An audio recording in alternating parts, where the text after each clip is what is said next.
In this video I'm at the little town of Brora on the northeast coast of Scotland, and I've got the opportunity to look out over a sea like this.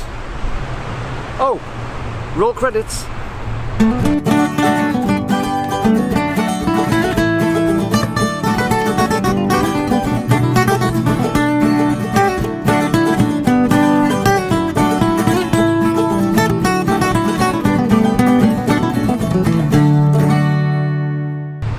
Well, hi YouTube, Brian James, I'm Micro Four Thirds guy with you once again, and normally I'd be apologising for the noise in the background, but when you've got something as glorious as this water out here, the North Sea, on the northeast coast of Scotland, it's a magnificent sight and a magnificent sound, so I make no apologies for the wave sound in the background. If it adds to the video, great. If it doesn't, well, get yourself up here and you'll understand what it's all about. Now, I better address the elephant in the room first of all. Thank you to all the people who responded to my last video about me using the R6 and whether I was swayed. And yes, I really was swayed towards going back to full frame. It's amazing how the marketing hype works, but at the end of the day, I stuck with what I've got. And I'm actually going to add to that now. This is not the subject of this video today properly, but I'm going to add to it a little bit. I've been away for the last week or so in the caravan with my good lady, with Mrs. Micro Four Thirds, and just before I went, I pulled my back out. I've got some most incredible pain in my back, and I've been carrying around my Lumix G9 with a 14-140 on it for most of the time when I've been taking photographs for the last week. And if I hadn't had this format of camera, I don't think I would have taken it with me. Even the G9's been a little bit on the heavy side, so it's really made me think as to what I'm going to be doing, but I don't think I could have done it with a different, heavier, full-frame camera system. So that's just to put the elephant back into bed from the room. I did get some really good comments. Thank you very much to all of the people who commented on the video. It's really good to know what your opinions are. Some good, some bad. One person did suggest that I don't know what sort of camera system I want to be specialising in, so I should call myself something like that whatever camera system guy, but no, I'm sticking Micro Four Thirds. Now moving on, we're into September tomorrow. It's the last day of August today, we're into September, and one thing that's really exciting me is the release of the OM5, the EM5 replacement. Based on the OM1, it's got the 20 megapixel stacked sensor like the OM1, single card on it, not a big problem.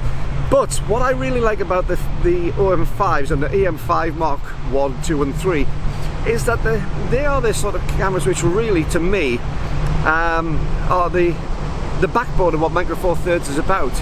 They're very, very full featured, they're really good in the hand to use, they give some fantastic optical results, but they're small, they're compact and they're neat. And I'm hoping that this OM5 is going to be quite a fantastic camera in that. I'm really looking forward to seeing what it's like with the stacked sensor. All the stuff I've seen from the OM1 has been absolutely superb. But as I said in the previous video, and I think I'll stick a link to it up there, I've decided not to go for the OM1 yet. Again, somebody put on the comments on there, wait until they come into the second-hand used market. Well, I probably will actually. When they come to that, I probably will. But one of the things I'm really looking forward to is the OM5, and I think it's going to be a really interesting camera. There's been snippets on some of the sites, 43 Rumours for instance, have given an awful lot away on what's likely to be the spec on that camera. But I think it's going to be an exciting camera, and I'm hoping that the price point puts it a little bit more affordable for most of the Micro Four Thirds shooters who don't want to go all the way to the OM1. If you've enjoyed this video, once again give me a big thumbs up, because that helps the YouTube algorithm to spread the videos far and wide. We now have over 6,000 subscribers. Yes, 6,000 subscribers, and I want to thank each and every one of you really from the bottom of my heart for that, because you're keeping this channel going and you're keeping my interest in photography going, because it can wane at times, and when I know I've got to do something, a piece to camera for you, it does stimulate the brain cells and actually motivate me. So thank you for subscribing, because you're keeping me going. The other thing is as well, if you do want to support the channel, there's a PayPal link below for buy me a cup of coffee, and I've had a couple of people who've done that this week. Thank you to you. I don't name names on here because I don't want to embarrass people, but again, you really help keep the channel going. It costs a lot more to produce this output than I ever make from YouTube. So each and every one of you, thank you, because it does help. Now, I was also, final thing, I'm jumping all over today, I don't really worry about this. I'm jumping all over.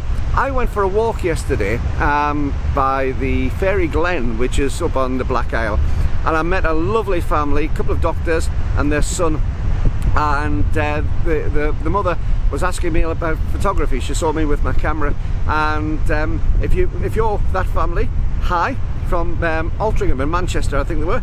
Good to see you. I thoroughly enjoyed my chat with you yesterday.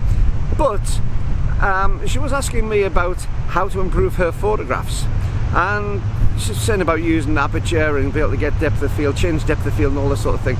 And she's shown me some of the photographs she's already done. She did them for a shoot for a friend of hers, I think. And you know what?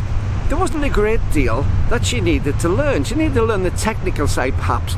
But what she was doing were vibrant, they're really full of colour. She was on about depth of field, and she took a still life of a piece of food. It was a food shot, a wrap.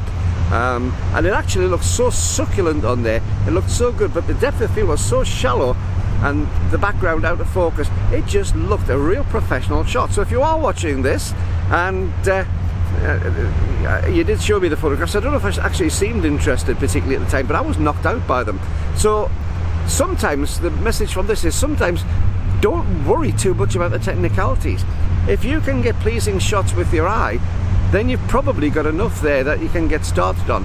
Put the technicalities in afterwards, but don't let the technical side overrule the creative side. And what I saw yesterday was some fantastic creative photographs. She showed me some portraits which she'd taken, which were okay portraits, but what I really liked was the fact that the light was so good on them. She'd taken these, I don't know if it was by fluke or by design, but she had some really nice natural light at the side which put on some wonderful shadows on the face without going overboard to give features, and it was a cracking shot. Now I don't think she was too impressed with her own photographs, but I was. So sometimes concentrate more on the creative side than the technical side, and you could be on to a winner. However, that's enough for me on this video. I'm going to get back, splice it together, go and have some tea and have something to drink. It's quite nice being in a caravan when you don't have to drive anywhere for a couple of days. You can just have a nice drink when you get settled down at night. So that's what I'm going to do. I'm going back to the campsite, and until the next time, keep on taking your camera out, keep on looking for scenery like this because it's wonderful, and keep on having fun with your photography. Bye bye.